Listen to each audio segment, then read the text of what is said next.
Everyone, आज का main topic है हिस्ट्री ऑफ प्लाज्मा मेम्ब्रेन। उसके पहले हम स्टार्ट करेंगे प्लाज्मा मेम्ब्रेन का डेफिनेशन से।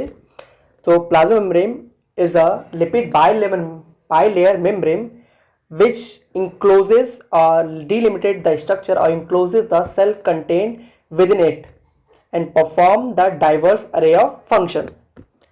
तो चलिए हम लोग हिस्ट्री पे बात करते हैं। सबसे पहले कैसे पता चला कि सेल के पास कोई मेम्ब्रेन है, उसके लिए सबसे पहला जो कॉन्सेप्ट दिया वो नगिली नाम की साइंटिस्ट ने दिया, जो 1885 में दिया था। उन्होंने क्या किया कि ये फाइंड आउट किया कि सेल का जो वॉल्यूम है वो चेंज हो रहा है, और वो इन्होंने ऑब्जर्व ऐसे किया कि सेल के बाहर का जो ऑस्मोटिक प्रेशर है और कंसंट्रेशन है वो चेंज हो रहा है, जिसके अकॉर्डिंग सेल का वॉल्यूम भी चेंज हो रहा है। तो उन्होंने ये कंक्लूजन निकाला कि सेल के पास कोई मेम्ब्रेन नाम का संवत है जो उसके सेल को कंपार्टमेंटाइज या फिर उसको घेरे हुए है। सेकेंड साइंटिस्ट जो थे वो थे ओवरटन, OVERTON, ओवरटन ने क्या किया, उन्होंने ये फाइंड आउट किया कि जो मेम्ब्रेन है उसका नेचर क्या है। वो उन्होंने ऐसे किया कि जो आपकी सेल है उसका ट्रांसपोर्ट का मैकेनिज्म यूज करके उन्होंने ये फाइंड आउट किया कि ये लिपिड है और समथिंग एल्स है। उन्होंने ये फाइंड आउट किया कि सेल में जो लिपिड या फिर नॉन पोलर मॉलिक्यूल बहुत इजीली पास आउट हो जा रहा है as compared to polar molecule. हम लोग जैसे जानते हैं बेसिक प्रिंसिपल यही है कि पोलर डिजॉल्व पोलर और non polar dissolve non polar.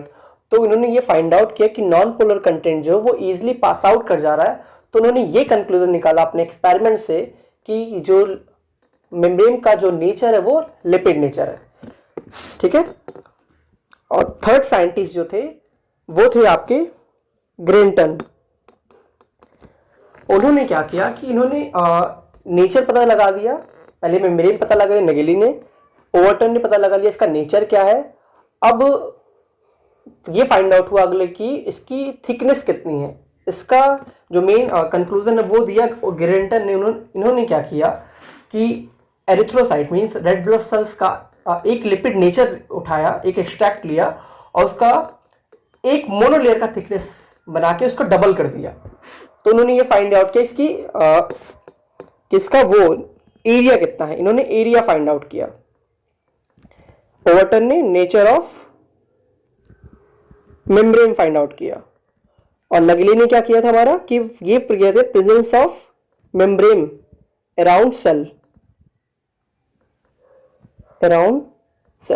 Last में इसके बाद अभी तक हम ये पता नहीं चला था कि जो मेम्ब्रेन है वो सिर्फ लिपिड में है या फिर कुछ और कंटेंट प्रोटीन और कार्बोहाइड्रेट भी है। अभी तक ऐसा कोई नॉलेज नहीं आया था। इसके बाद क्या हुआ कि यही फाइंड आउट हुआ कि मेम्ब्रेन जो है वो लिपिड नहीं, इसके साथ कुछ और भी मॉलिक्यूल्स हैं। इसका फाइंड आउट हुआ by the experiment done by Daniel ने क्या किया, मेनली इन्होंने जो एक्सपेरिमेंट किया उन्होंने ये फाइंड आउट किया कि surface tension of the membrane lipid is lower than the surface tension of the pure lipid. तो इससे ये कंक्लूजन निकाला उन्होंने कि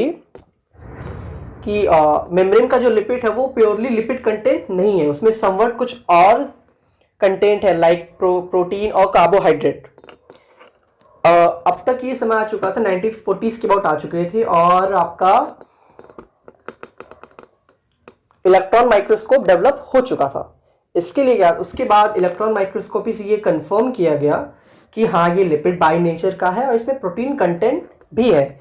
इसके बाद पहला मॉडल आया वो रॉबर्टसन ने दिया, फर्स्ट मॉडल रॉबर्टसन ने दिया और उन्होंने एसिमेट्रिक मॉडल दिया था, एसिमेट्रिक मॉडल। और इसके बेसिस पे आपका सिंगल निकोल्सन का lipid bilayer membrane fluid mosaic model आया 1972 में, फ्लूइड मोज़ेक मॉडल। होप आपको ये हिस्ट्री ऑफ प्लाज्मा मेम्ब्रेन पसंद आई होगी। Thank you.